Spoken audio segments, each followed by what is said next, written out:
Nous allons juste lire 2 Pierre 1. Voilà. Nous avons beaucoup d'écritures à lire, mais on pourra voir ça plus tard. Nous verrons comment le Seigneur conduira les choses. Nous sommes dans la maison du Seigneur pour écouter, pour apprendre. Et nous voulons nous disposer à écouter et apprendre. Pierre, premier chapitre, je crois, verset 19. La Bible dit, et j'aime ça. Et nous tenons pour dedans plus certaine la parole prophétique, à laquelle vous faites bien de prêter attention, comme à une lampe qui brille dans un lieu obscur, jusqu'à ce que le jour vienne apparaître et que l'étoile du matin se lève dans vos cœurs. Amen. Applaudissez pour les Seigneurs. Que le Seigneur bénisse la lecture de sa parole. Il me dit, et nous tenons pour d'autant plus certaine la parole prophétique à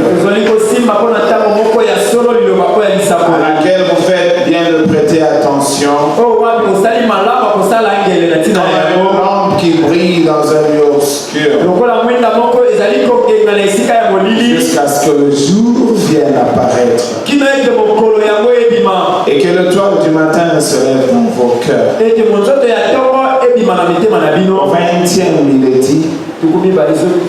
sachant tout d'abord vous-même qu'aucune prophétie de l'écriture ne peut être un objet d'interprétation particulière.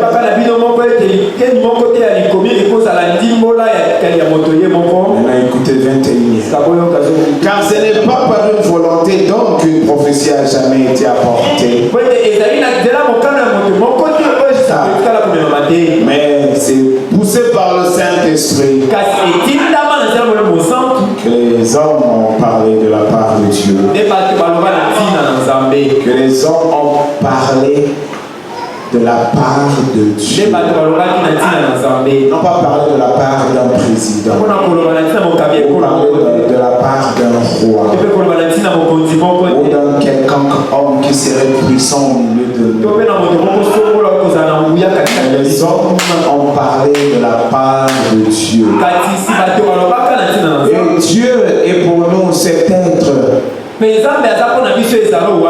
qui au commencement était tout seul. Et il avait un programme. Il avait une pensée. Il avait une idée. Il avait quelque chose à faire. Et à ce moment-là, dans l'éternité, toi tu étais dans sa pensée. Tu étais certainement inconscient, peut-être. Mais le prophète dit que tu étais dans sa pensée. Et quand tu te retrouves aujourd'hui sur la terre, tu as 10 ans, tu as 15 ans, tu as 20 ans, tu as 30 ans et ainsi de suite. Sache que ce n'est pas le hasard qui t'a placé ici, mais c'est plutôt le programme de ce Dieu tout-puissant qui existe par lui-même, qui n'a ni commencement ni fin. Alors c'est toutes ces choses qui étaient dans ses pensées. Lui seul, Lucifer n'était pas là. Aucun démon n'était avec lui. Les sorciers n'existaient pas. Les magiciens n'existaient pas. Les occultistes, aucune idée.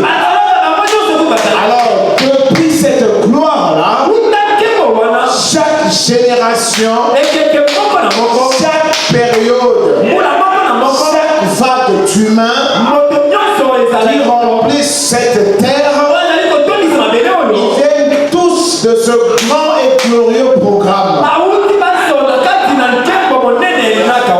Or, dans ce programme, il y a beaucoup, comment dire, de volets ou beaucoup de compartiments. Il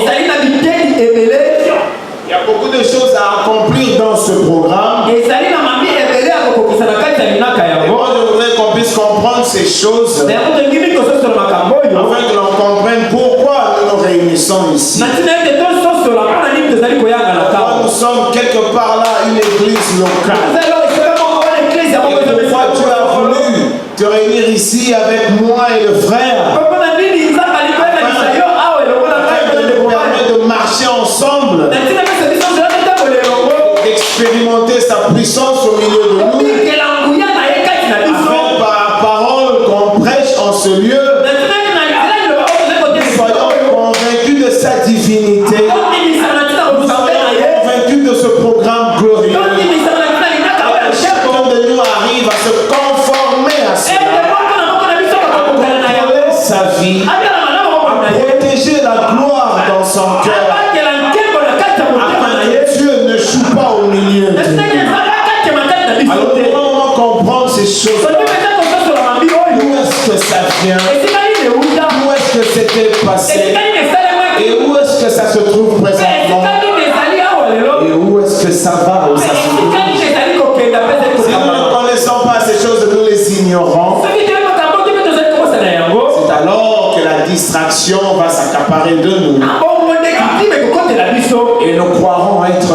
sa volonté. Mais ne connaissons pas exactement ce que lui veut. Nous risquerons d'être achoppés comme ceux de Marius. Alors qu'un glorieux programme venait de s'accomplir là. Pour le reste de l'humanité, quand ils n'étaient pas enseignés, ils étaient frustrés, ils croyaient que tout était perdu.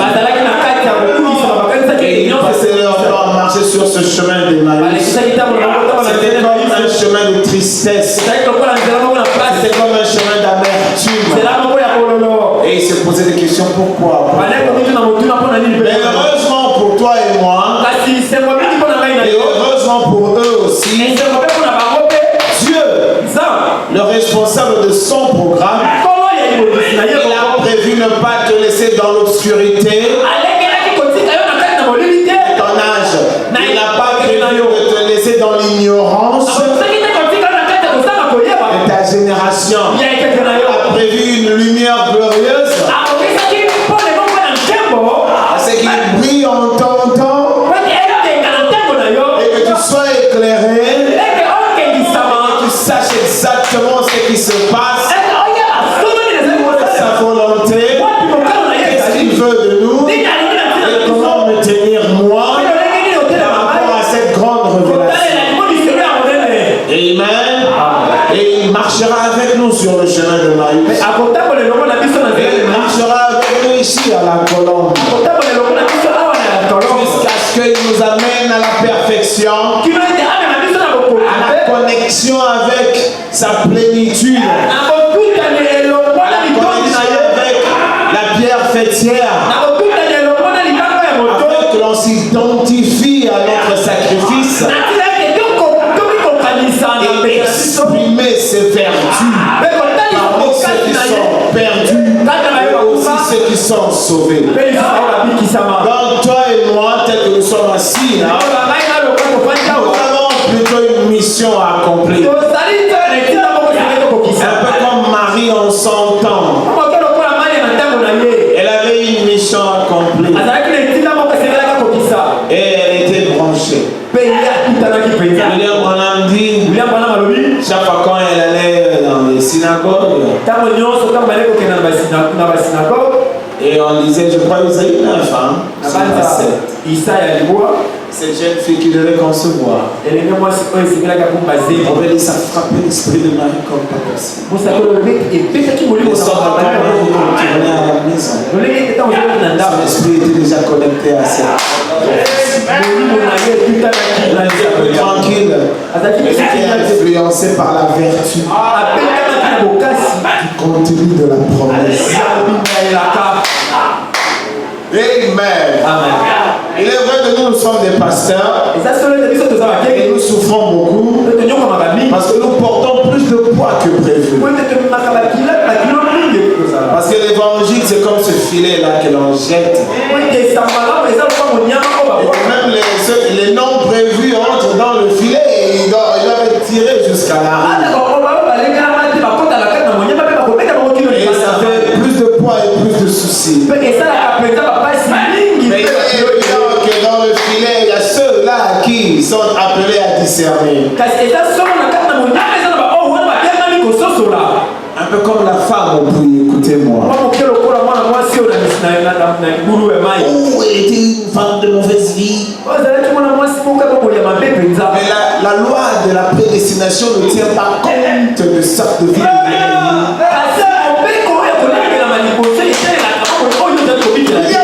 On parle de la représentation. Les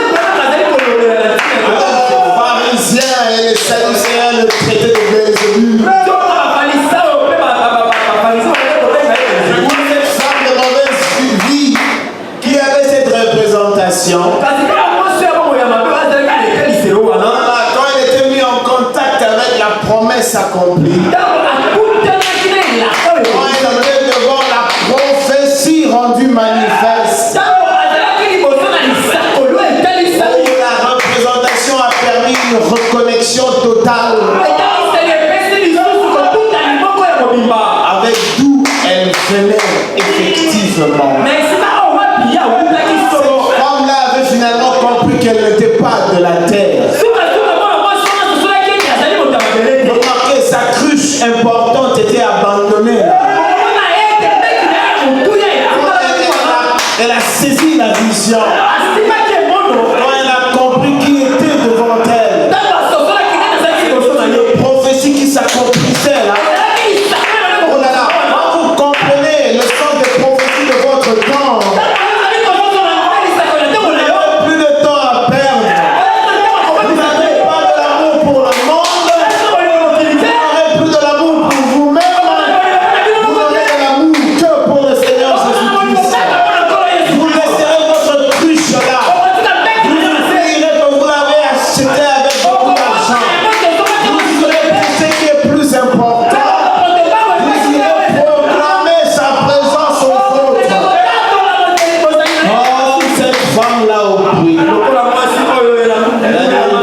bénédiction.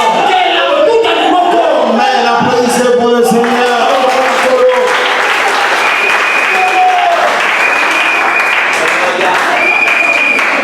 Parole de la prophétie.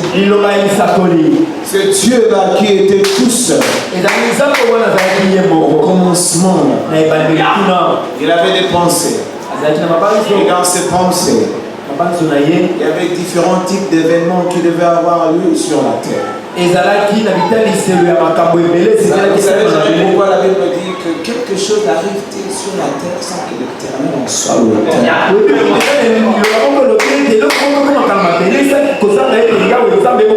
C'est le super grand programmeur.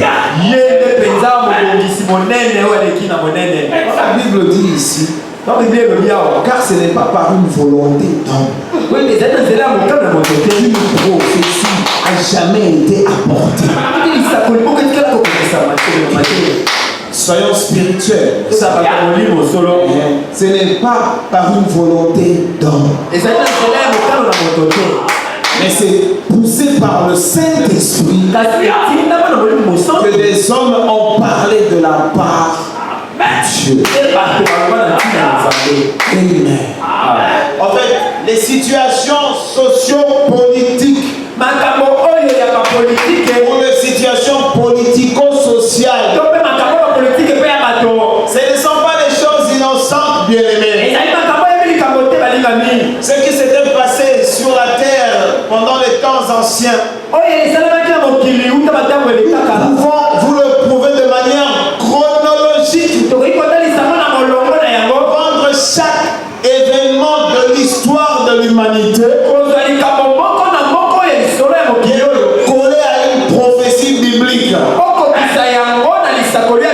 Rien ne sait jamais que ce soit un événement majeur, que ce soit un événement mineur. Parce que d'ailleurs les mineurs sont influencés par les majeurs. Et généralement quand les mineurs ont lieu, les gens ne se rendent pas compte qu'il est question d'une prophétie qui s'est accomplie à 1000 km de là. C'est très important de parler de la prophétie.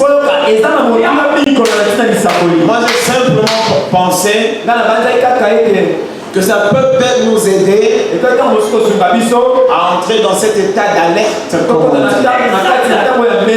Parce que généralement, quand on attend, et on n'observe pas, mais on attend toujours. On dit en anglais que les gens trouvent le temps long quand ils attendent. Et les gens se fatiguent en attendant. Mais ici, je lis avec vous, bien-aimés, et nous tenons pour d'autant plus certaine la parole prophétique. C'est-à-dire c'est une parole qui nous révèle les événements qui s'accumulent, qui arrivent dans la société humaine, et lesquels événements confirment le temps dans lequel nous vivons. Ça n'arrive pas encore à notre temps ici. Je suis encore en train de glaner par-ci par-là, comprenez-moi. Je ne suis pas un prédicateur professionnel, quoi. Je me débrouille ici. J'étais dans mes ambitions personnelles en tant qu'individu. Je voulais préparer ma vie autrement comme le Seigneur est venu jusqu'à moi. Mon budget, c'est que je me tienne ici. Je ne suis pas un prédicateur pro. Je suis en train de glaner par-ci par-là.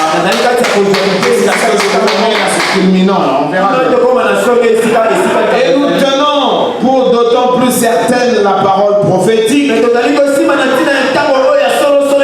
laquelle nous faisons bien de prêter attention comme à une lampe qui brille dans un lieu obscur.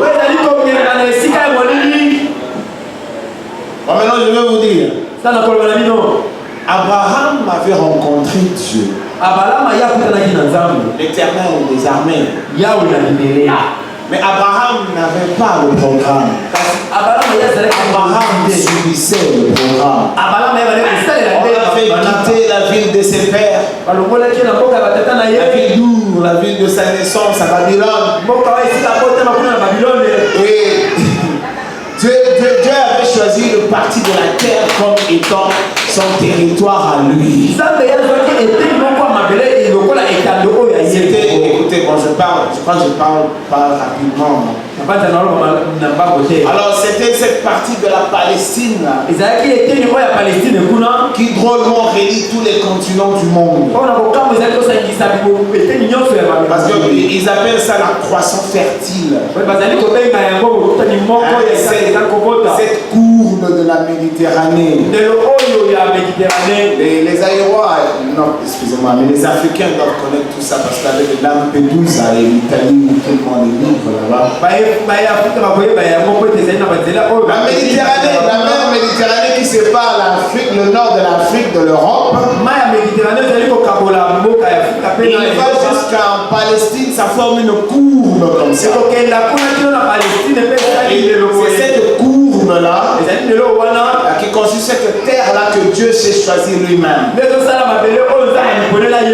vraiment une terre connexion. C'est pas que le Seigneur a choisi seulement cette partie et pas ailleurs. Il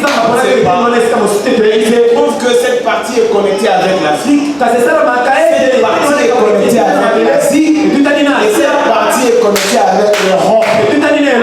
On l'appelle croissance fertile. Et Dieu a dit maintenant à Abraham, notre Père selon la foi, notre Père selon le plan de la rédemption. Dieu lui a montré maintenant cette courbe-là. Et tu vois là-bas, c'est cette terre que je te donne. Mais ce n'était pas la terre d'Abraham, c'est la terre de Dieu lui-même. Et à quelques lieues de là, Dieu lui a donné une prophétie. Il lui a dit que ta descendance s'en ira vers une nation. Permettez que je vous le lise. Hein? Quelqu'un m'a dit la fois passée que ceux qui viennent dans l'église du message, ils aiment toujours qu'on lise, c'est-à-dire des citations, c'est-à-dire qu'on prêche se basant sur les citations. Mais bon, moi je vous ai dit ici une fois que chacun a sa méthode. Si vous venez ici, vous allez voir, j'ai une dizaine de brochures qui sont ici. Et étant donné que je suis le pasteur de cette église, développer la confiance en vous que le pasteur ne viendra pas donner la mort ici. J'ai toujours dit à certains d'entre vous ici que la méthode de lire les brochures a commencé quelque part. Le prophète a dit répétez les bandes. Alors quand nous écoutons, nous répétons ce que nous avons écouté. Quand vous verrez que le pasteur, depuis qu'il a commencé, il n'a pas lu une brochure, réalisez que tout ce qu'il dit, il le tire du message du temps de la fin. C'est pourquoi vous entendrez régulièrement parler au nom du prophète. Le prophète a dit, le prophète a dit. Et puis quand je parle des prophéties, je peux avoir une inspiration qui me pousse à parler de la prophétie. Je prendrai une citation ici, une citation là-bas, et je vais construire ma prédication. Et quand je parle, je n'ai pas encore lu. C'est que je ne fais que lire quand je suis dans ma chambre. Et c'est lui qui a besoin d'une référence de le montrer, de le dire. Ça n'a jamais été un sacrilège. Le prophète dit répétez le banc. Et figurez-vous qu'on répète en parlant. On ne répète pas en lisant. En tant qu'ancien, je pourrais même vous dire quand est-ce qu'on a commencé à lire. Comme par une obligation. Et quand ça a commencé à l'époque, je peux dire que ce n'était pas un bon esprit. Et c'est ce qui avait causé la division de la grande église de Rigini. Là, je vous parle en tant qu'ancien. Je ne directement parce que je vous répète ce que j'ai entendu. Si vous avez besoin de citations, bien sûr, je vous les donne.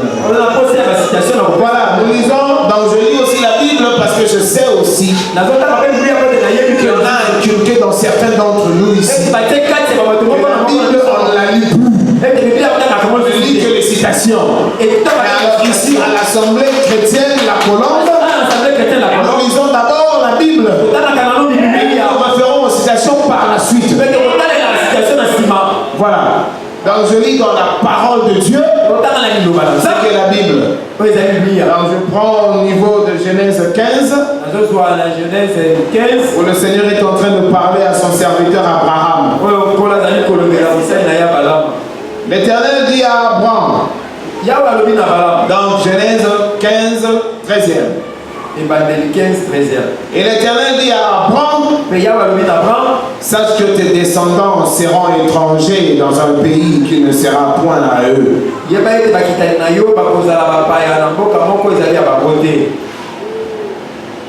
Ils y seront asservis. Et on les opprimera pendant 400 ans. Mais je jugerai la nation à laquelle ils seront asservis. Et ils sortiront ensuite avec des grandes richesses. Toi, tu iras en paix vers tes pères. Tu seras enterré après une heureuse vieillesse. À la 4e génération, ils reviendront ici, car l'iniquité des Amoréens n'est pas encore à son comble. C'est une prophétie, mais qui ne s'accomplit pas ici. Je voudrais prendre Israël et son expérience comme modèle. Ça va peut-être nous aider à comprendre l'importance du choix de ce thème ici.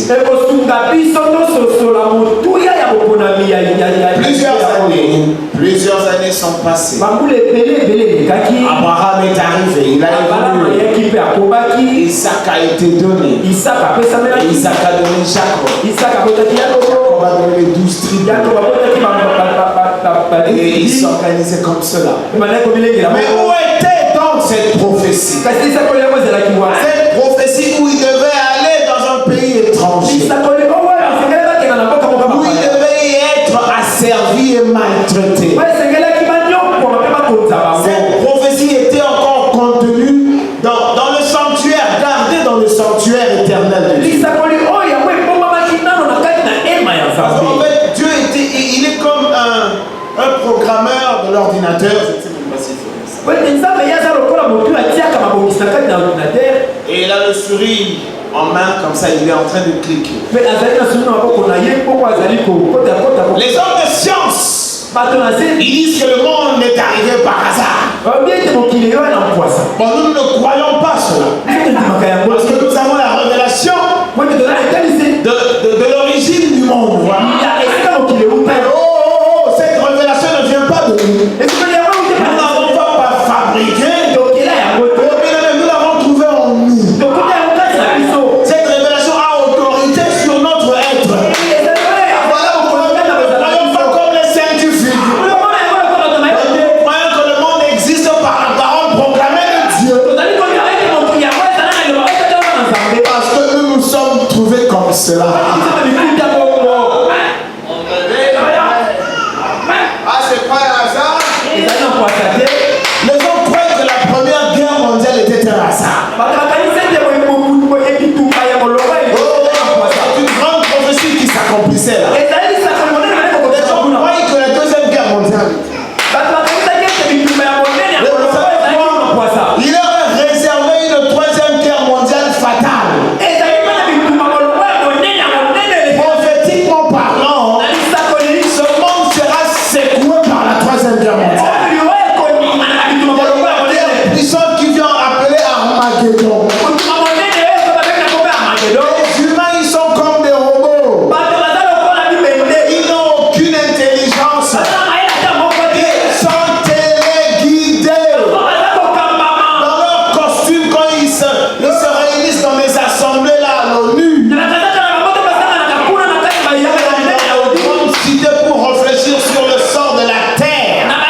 sont téléguidés. Laissons-moi montrer à Abraham. Et en fin de compte, un jour, c'était, je crois, Jacob. Oh, il y a un événement naturel, fâcheux, qui a frappé la Palestine. Et c'était comme sécheresse. Eh bien, il fallait qu'ils aillent chercher à manger en Égypte. Jusqu'ici, cette prophétie était contenue dans la pensée de Dieu. Et imaginez le Seigneur comme quelqu'un qui est devant son ordinateur. Cet ordinateur qui contient tout son programme. Et il est en train de cliquer les fichiers. Les fichiers quelque chose se passe sur la terre. Il clique, il ouvre un autre fichier et ainsi de suite. Et il est omniscient. Il est omnipotent. Moi j'aime le Seigneur parce qu'il est puissant. Moi j'aime sa puissance. Et j'aime ses capacités. C'est ce qui fait qu'il me plaît. Quand je pense au Seigneur, le monde ne peut pas me séduire. C'est lui qui a conquis mon cœur. Il est plus beau que tout ce que vous voyez ici.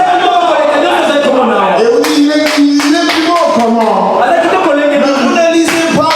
La Bible dit que la nature exprime la puissance de Dieu.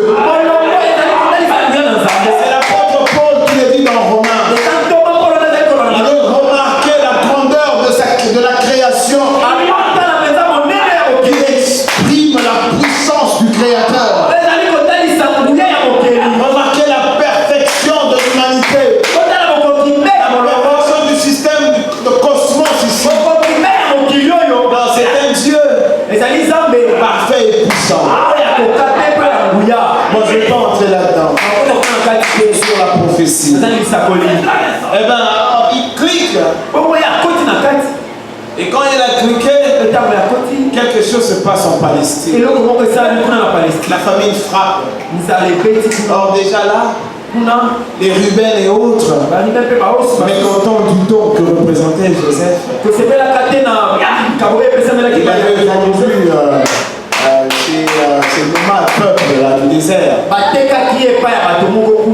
Ils l'ont amené par la suite en Égypte. Vous connaissez l'histoire. Et en partant, en retournant avec la nourriture, en partant, en retournant. Qu'est-ce qui s'est passé avec cette rencontre avec Joseph? Et finalement, à l'issue de tout ça, ils devaient se retrouver tous en Égypte. Mais voici que personne ne réalisait qu'ils étaient en train d'aller faire l'accomplissement d'une prophétie. Mais c'était effectivement la dynamique de la prophétie qui les avait mis dans ces conditions-là.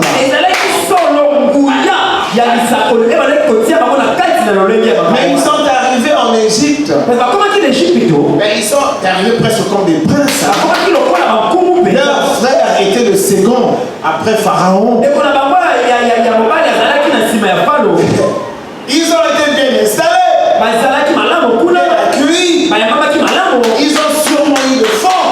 Ouais, c'est comme ça, non? De fonds de commerce. Parce que bon, c'était Joseph qui avait la signature. Pour prospérer, il faut faire des affaires. Et Dieu avait déjà donné à Abraham. Eux, ils étaient faciles à faire des affaires jusqu'aujourd'hui. Et ils ont évolué. Et ils ont prospéré. Maintenant, bien aimé, le problème, ce n'est pas que toi tu vis ta vie. Ce n'est pas que toi tu es très jeune. Et que tu dois profiter de ta jeunesse. Pour faire des choses selon ton cœur. Tu es chrétien. Nous ne croyons pas aux chrétiens chauves-souris. Souris sauf oiseau ou qui chrétien. chrétiens. Nous ne croyons pas en eux. C'est vrai que nous, comme pasteurs, nous portons plus de charges que prévu. Plus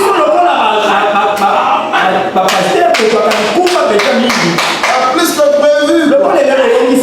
3 sortes de croyants. Tout le monde vient ici. Il n'y a que des problèmes. Il y a beaucoup de soucis de foi.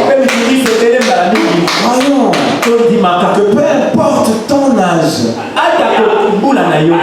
si tu es un élu du Seigneur, dès que tu rencontres la lumière de ton âge, quand le Seigneur visite ton cœur, son temple, c'est son temple. Ton cœur, sa maison. Il nettoie une bonne fois pour toutes. Oh oui, les faiblesses, tu les auras. Mais tu auras déjà pris conscience de qui tu es. De sorte que tes faiblesses, tu vas bien les gérer.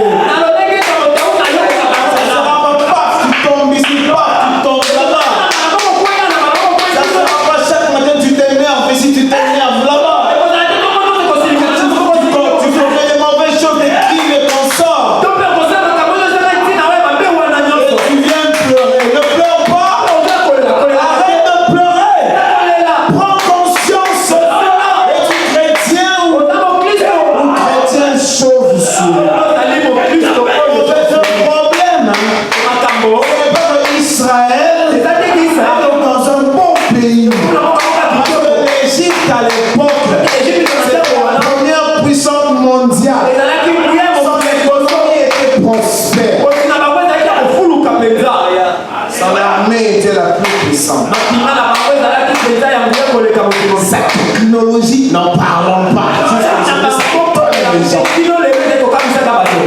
Et Israël était au milieu d'eux. Il prospère.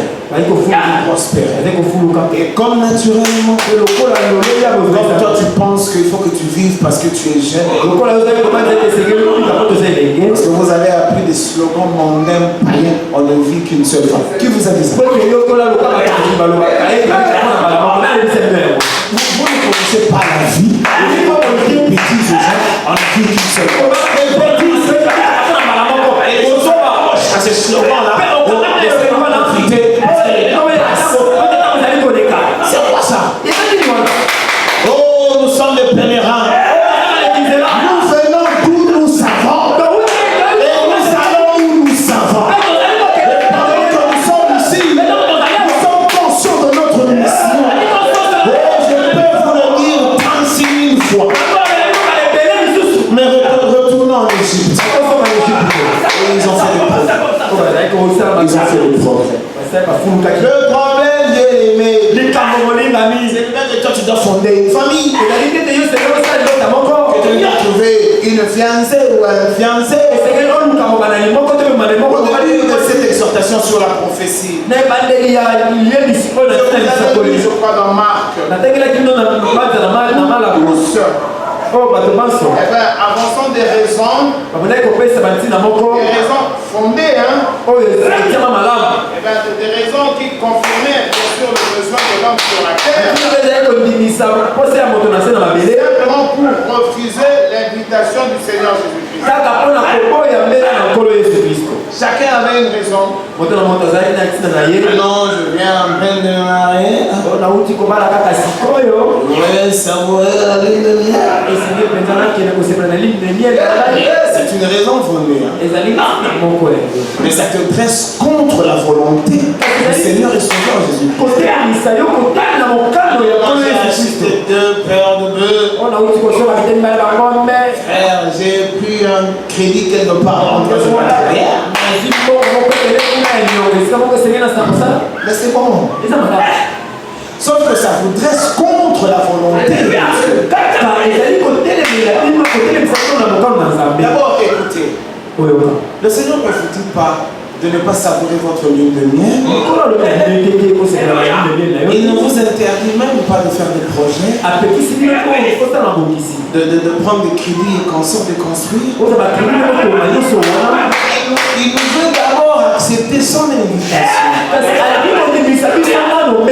tout ce que vous gagnez sur la terre, vous finissez par le perdre. Même vous-même, la vie que vous portez là, vous la perdre. Qu'est-ce qui servira à l'homme de gagner le monde et de condamner son âme? C'est ici la raison de cette réflexion. Et ils étaient prospères. Ils habitaient quelque part là à Goshen. C'était un quartier huppé, on peut dire. Parce que c'était Joseph, leur frère, qui avait choisi ce camp-là pour eux. Et ils prospéraient.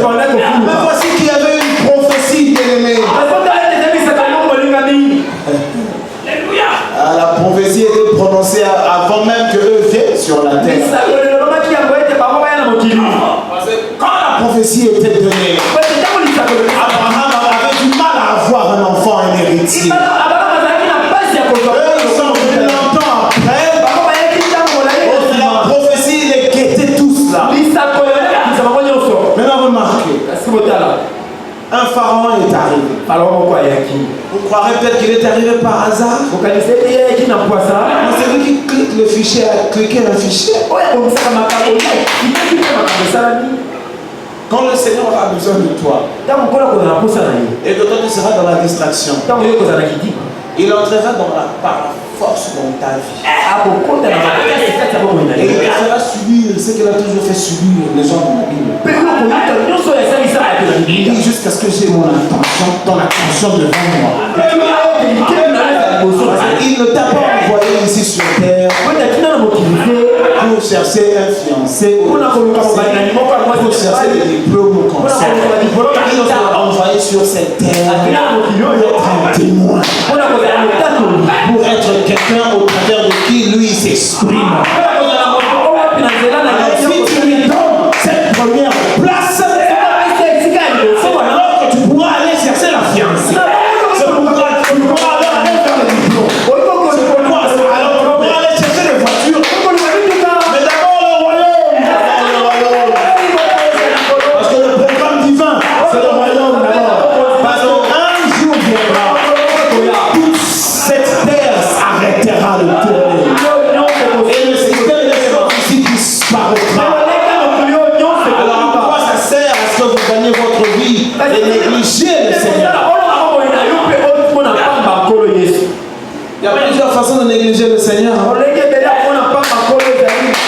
gens qui peuvent venir ici, ils se mettent là, ils sont dans une église, le Seigneur par son comportement. Donc, ta mauvaise attitude ne lui permet pas de s'exprimer au travers de toi, c'est une négligence. Tu mens comme tu respires, tu triches quand tu veux. Tu convoites comme c'est pas permis. Tu viens néanmoins ici avec un esprit alourdi de toutes ces méchancetés-là. Et tu empêches le Seigneur de s'exprimer. Si tu es vraiment un élu, quand il se chargera de toi, tu vas le regretter. C'est comme ça que Dieu agit avec ses enfants. Amen. Oh, qu'est-ce que le Seigneur a fait? Il les regarde tous. Il dit qu'ils ont des belles maisons, ils ont des belles voitures, ils font des familles, ils voyagent vers la Grèce, il va vers Rome, il va vers Rome, tout ce que vous voulez, en Espagne.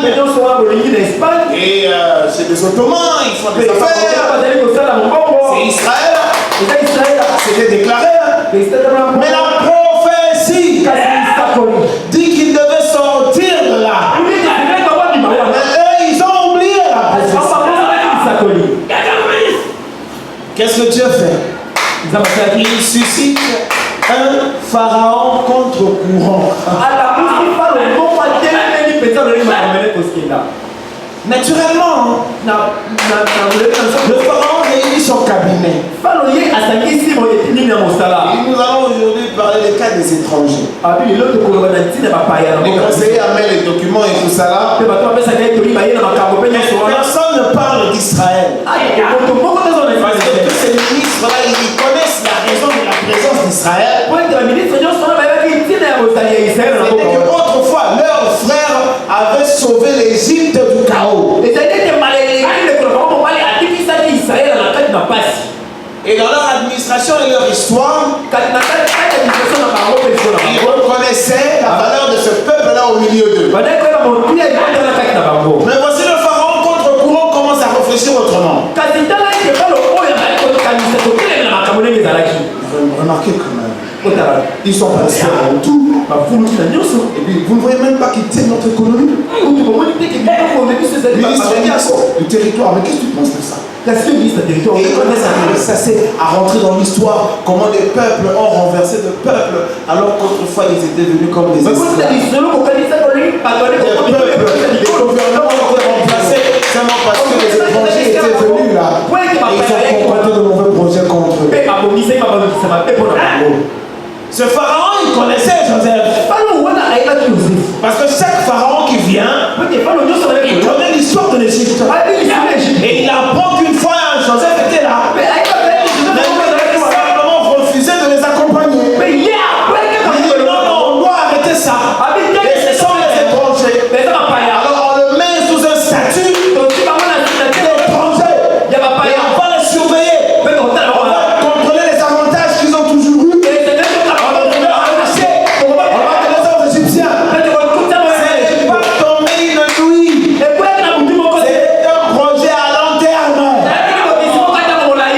Et petit à petit, Israël commençait à perdre son influence. Petit à petit, on ne se retrouvait plus dans le système économique ou éducatif de l'Égypte. Petit à petit, on s'est comme rejeté, repoussé. Petit à petit, ils sont arrivés à se retrouver confinés là au crochet. Et sans argent, sans affaires, sans ouverture vers le crédit. Petit à petit, nous a progressé. Et vous devenez inutile. Et on vous réduit maintenant au simple serviteur qu'on a appelé esclave. Qui doit faire ceci? On a parce qu'un décret aujourd'hui là, le gouvernement peut décider aujourd'hui. Le nôtre, quand on se sépare du Bas-Congo, on décrète ça et on signe à dater d'aujourd'hui. Le Bas-Congo n'appartient plus à l'RDC, alors on le laisse de l'autre côté. Et quand on voit un Congo arriver ici, on l'arrête. Parce que la loi le dit. Mais le pharaon avait décrété que désormais, les travaux ici, les gens de travaux là, ce sont les Hébreux qui doivent le faire. Les Hébreux produits à l'esclavage par décret. Et ils ont souffert. Mais alors quand la souffrance vient, qu'est-ce qui se passe? L'homme commence à réfléchir. Qu'est-ce qui m'arrive? Qu'est-ce que j'ai fait? C'est alors que petit à petit, il commence à se rappeler. Notre père Abraham, c'était le business. C'était de l'argent, tout ça, les affaires. On s'est venu à finir dans le passé. Autrefois, notre père Abraham qui a engendré Isaac. Il y a eu une prophétie. Qu'est-ce que la prophétie dit? Alors il faut qu'il y ait un libérateur pour nous ramener à Canaan. Et ils ont changé de style. Ils commençaient maintenant à intercéder. Oh Seigneur, un libérateur. Un libérateur. C'est depuis l'Égypte. Parce qu'en fait, la volonté de Dieu, il ne faut pas qu'il reste en Égypte. Puissant des nations, c'est bien bâti, bien construit. Mais la volonté de Dieu, c'est que lui, il avait quelque chose à accomplir de l'autre côté de la Palestine. C'était cette croissance fertile, cette boum de Méditerranée.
dirigeant. Quand il t'a envoyé sur la terre pour ne faire que ce que tu es en train de faire là et qui ne glorifie pas son nom. Tu as donné dans le Saint-Esprit dans ta vie.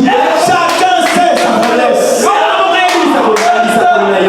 Chacun connaît ça. Les choses que nous faisons pour lesquelles nous sommes conscients que ça attriste le Saint-Esprit. Mais nous le faisons quand même. C'est l'Égypte pour toi. Il t'enverra un pharaon qui va régner Joseph. Jusqu'à ce que tu te lèveras et dire Seigneur, je suis là. Ne cherchez pas à ce que tu perds ta santé. Ne cherchez pas à ce qui te complique la vie. Ce n'est pas pour rien la Bible dit qu'il est généreux. Et à nous, il nous a envoyé Malachi 4. Quel privilège! Beaucoup de gens ne comprennent pas le privilège de Malachi 4.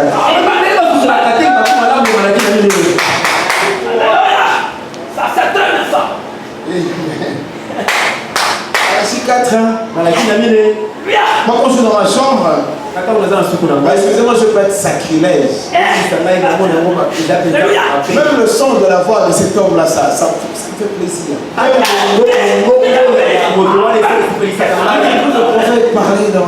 Oh, je suis très content. Il m'arrive de fois quand je suis, par exemple, menacé. Parce que vous ne savez peut-être pas, il nous arrive de fois, pasteur, à faire des interventions qui nous menacent dans la maison.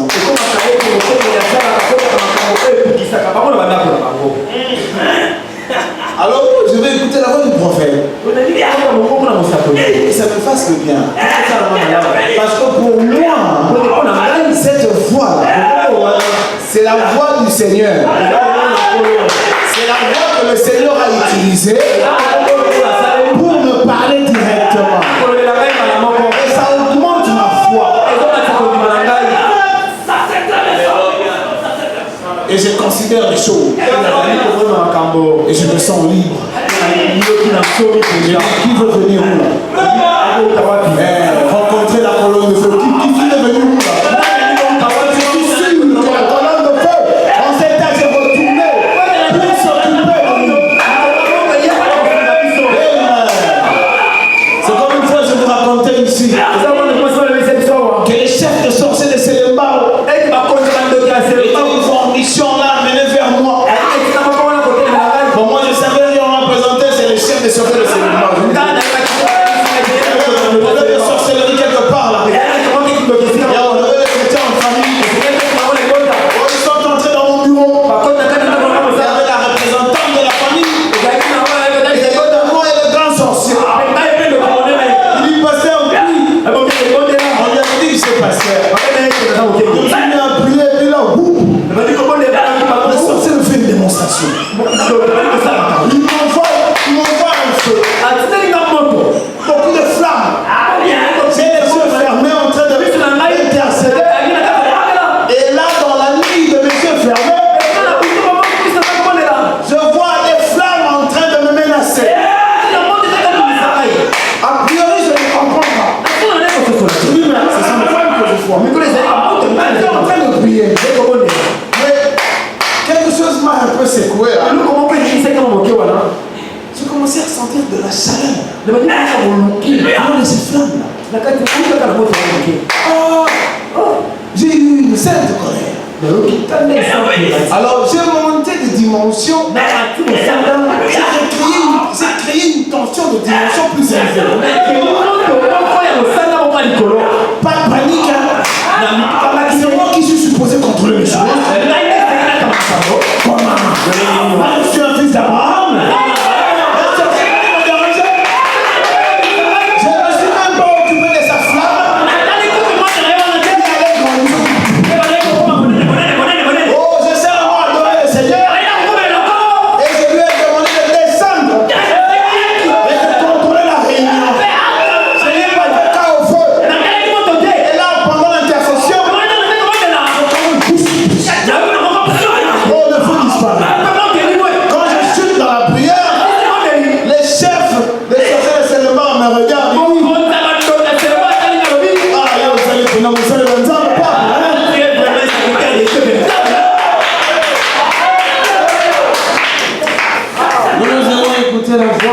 du Seigneur.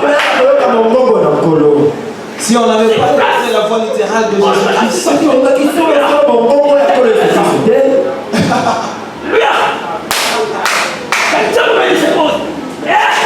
as dit à William Branham, je suis ton corps d'aucune manière. Rien ne suit pas les filles. Garde ça sacré.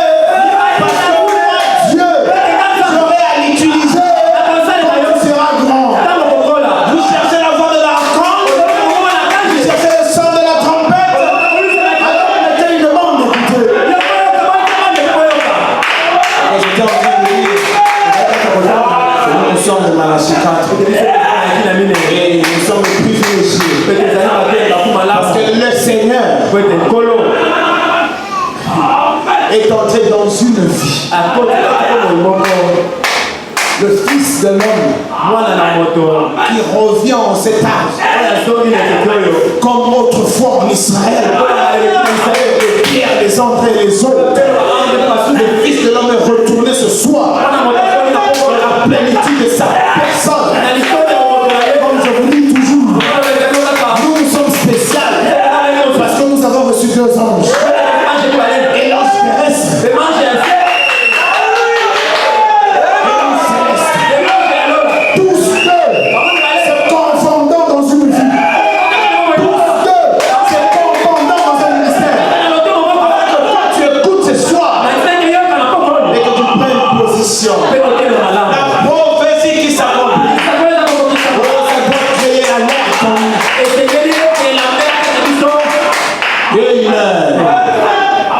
nous avons le privilège.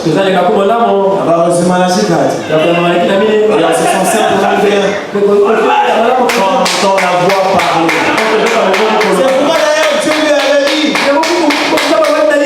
Passe vite, magazine la nourriture. Bien aimé. Qu'est-ce que vous croyez? Quand Dieu descend de l'éternité avec un souci, dans son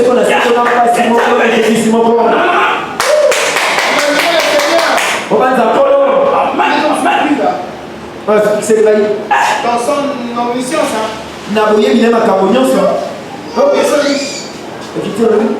emmagasine la nourriture.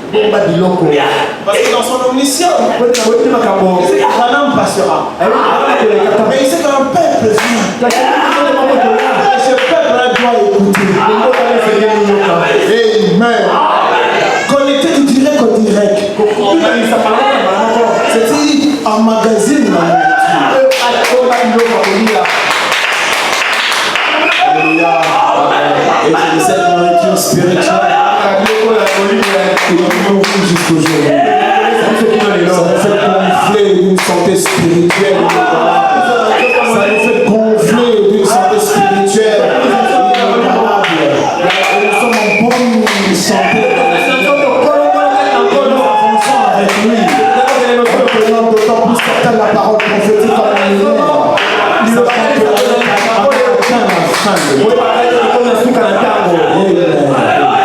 Oh, finalement, Israël a cherché les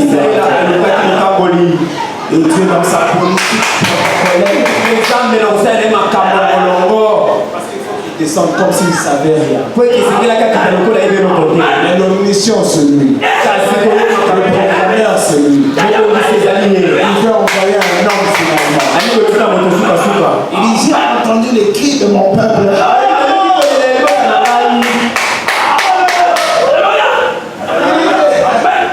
Politique protocolaire. C'est pas Moïse. J'ai regardé les cris. Tu es monté jusqu'à moi. Descendu pour voir. Amen. Oh, c'était lui en fait. Il avait endurci Pharaon. C'était lui en fait. Qui a connecté la prophétie en son temps. Il fallait qu'il quitte l'Égypte et qu'il marche jusqu'à Canaan. Parce que de cette prophétie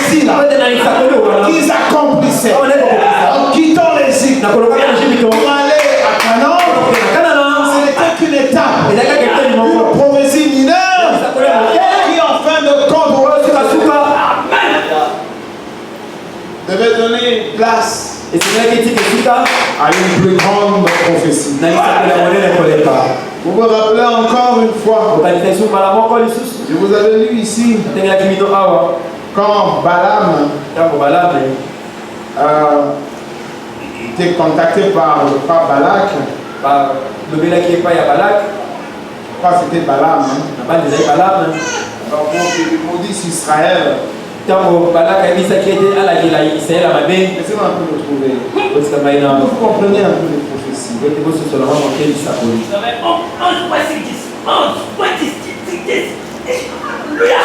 On va voir ça dans le nombre. Je vais chercher ça. C'est je crois que c'est Balaam. Oh là, qui devait mourir Israël. Balaam dit ceci, je vais un peu retrouver ça, je crois.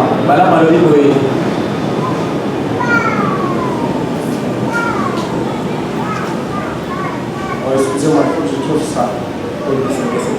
Balaam, je vais lire dans Nombre 24e, à partir du 15e verset. Qu'est-ce qui fait qu'il devait aller en Égypte, quitter l'Égypte pour Canaan? Et qu'est-ce qui fait que le grand Joseph lui a demandé, quand vous quitterez ici? Ne laissez pas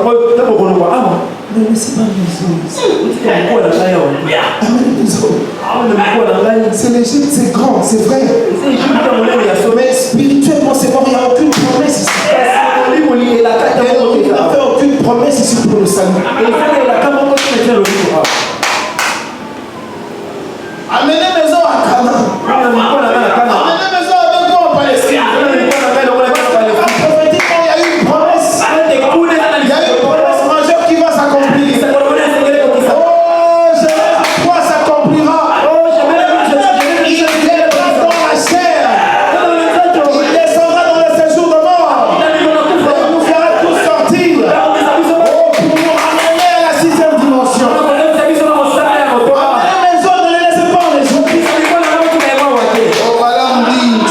Toujours intéressé. Balaam prononça son oracle et dit, Balaam, fils de Béor, parole de l'homme qui a l'œil ouvert, parole de celui qui entend les paroles de Dieu, celui qui connaît les saints du Très-Haut, oh, de celui qui connaît les desseins du Très-Haut, de celui qui voit la vision du Tout-Puissant. Parole de celui qui se prosterne et la porte s'ouvre. Non, parlons lentement. Parole de celui qui entend les paroles de Dieu. Parole de celui qui connaît les desseins du Très-Haut. Parole de celui qui voit la vision du Tout-Puissant. C'est un prophète. Prophétise. Parole de celui qui se prosterne et dans les yeux s'ouvrent.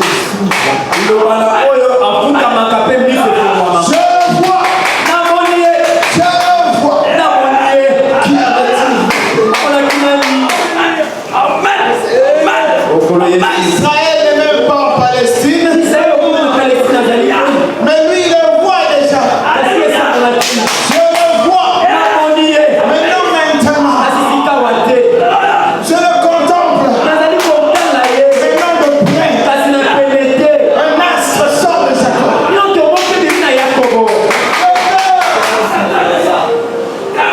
Je le vois.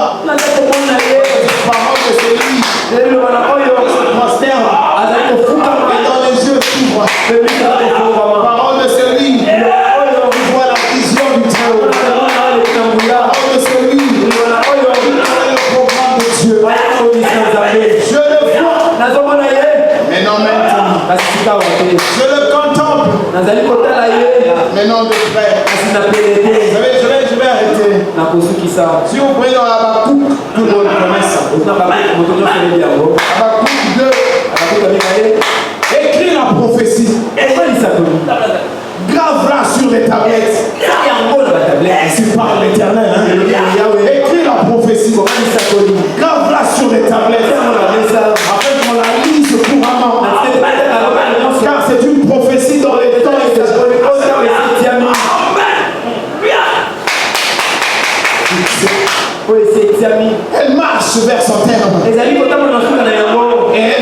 dira pas. Si la prophétie tarde, attends-la. Elle s'accomplira. Elle s'accomplira. Oh non. Je le vois. Je le vois. Mais non, comme le prêtre. Mais non, maintenant. Je le contemple. Mais il est très loin. C'est une prophétie. Il devait se réaliser à Canaan. Et un jour, une jeune fille, dormant, suppliquée par la prophétie d'Ésaïe. Elle fut réveillée par l'ange. C'est dans le premier chapitre. Et l'ange parla à Marie. Or Balaam l'a dit 2000 ans avant. Je le vois. Mais moi, comme de près, je le contemple. Mais comme au loin. Mais ce jour-là, non pas dans un grand temple, ce jour-là, non pas dans la maison du président, quelque part dans un coin, dans un quartier. Marie a vu l'ange. L'ange lui dit, oh, salut Marie. C'est la prophétie de tous les temps. Mais depuis Genèse 3, aujourd'hui, cette écriture est accomplie. Alléluia. Ça, ce sont nos choses.